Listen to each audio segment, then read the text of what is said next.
सुनेत्रा अजित पवार, काटेवाडीच्या सून ते महाराष्ट्राच्या पहिल्या महिला उपमुख्यमंत्री।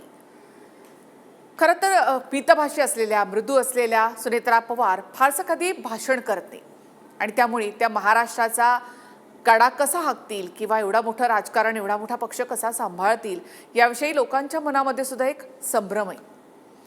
मात्र एक वेगळी गोष्ट तुम्हाला सांगते की इंदिरा गांधी ज्यावेळेला पंतप्रधान झाल्या त्यावेळेला इंदिरा गांधींना विरोधी पक्षाकडनं गुंगी गुडिया असं म्हटलं जायचं।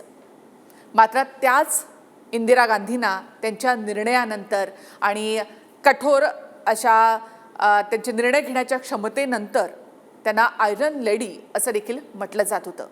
आणि त्यामुळेच सुनेत्रा पवार या मृदू, मितभाषी, शांत, संयमी असल्या तरी त्या पक्ष सांभाळू शकणार नाहीत, अशी त्या कमजोर राहतील असं मात्र मुळीच समजू नका। कारण आज जर तुम्ही पाहिलं असेल की सुनेत्रा पवारांनी आपली शपथ घेतली त्यावेळेला अत्यंत शांत, संयंत मात्र खणखणीत आवाजामध्ये त्यांनी ही शपथ घेतली आहे। त्या कुठेही गहिवरल्या नाहीत किंवा आपण कमजोर आहेत असं त्यांच्या बॉडी लँग्वेजवरून दिसलं नाही आणि हीच त्यांची महाराष्ट्रातली पुढची वाटचाल दाखवते।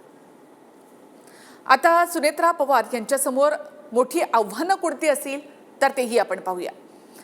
तर एकीकडे शिंदे, फडणवीस यांच्या बरोबरीनं त्यांना काम करायचं आहे, मुरलेले राजकारणी आहेत। दुसरं आहे ते म्हणजे पक्ष एकसंध ठेवणं, त्यामध्ये देखील निर्णय पटेल, तटकरे घेतात ही प्रतिमा सुनेत्रा पवारांना आपल्या निर्णयानं, आपल्या कठोरपणानं आणि निर्णय क्षमतेनं देखील हे दाखवून द्यावं लागणार आहे। आमदारांना सुद्धा एक विश्वास द्यावा लागेल।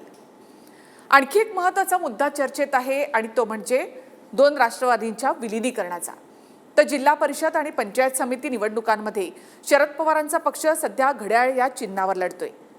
शरद पवार आणि अजित पवार यांच्यामधला खरं तर हा निर्णय होता यासह विलीनीकरणाबाबत, त्यामुळे सुनेत्रा पवारांना ठोस निर्णय घ्यावा लागणार आहे।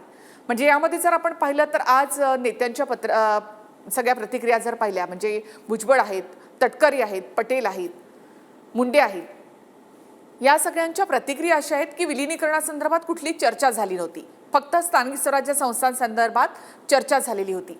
मात्र खालपर्यंत जो संदेश गेला कार्यकर्त्यांपर्यंत तर तो असा होता की दोन राष्ट्रवादी एकत्र येत आहेत।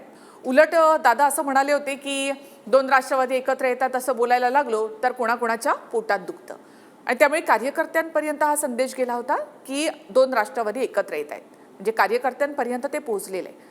अशा वेळेला सुनेत्रा पवारांना आता हा संभ्रम देखील दूर करावा लागणार आहे। महाराष्ट्र वाट बघतोय या सगळ्या उत्तरांची।